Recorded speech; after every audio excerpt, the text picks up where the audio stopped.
there! In today's video, I'll show you how to use media controls on your Google Pixel Watch 2nd. Let's get started. As a first step, we would need to click on this digital crown to open app list and then scroll down until you'll find an app which is named Media Control.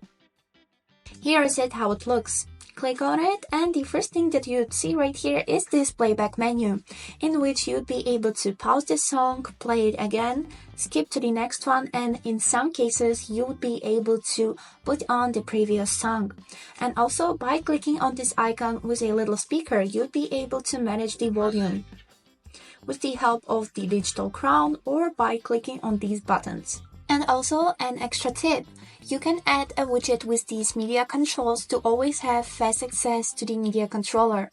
Let me show you how to do it. For that, we would need to hold our finger on this watch face and then click on this white pen at the bottom of your screen. Then swipe 2 times left to open the page where you can manage the complications and choose anywhere you would like to add the widget. Then scroll down on this list until you'll see the media controller widget. Here is it. Click on it and then to save the changes, click on the digital crown once. And here is it how it looks. Now, if you will click on this widget on your watch face, it will open the original app where is the media playing from. And this is it. I hope this video was helpful for you and thank you so much for watching.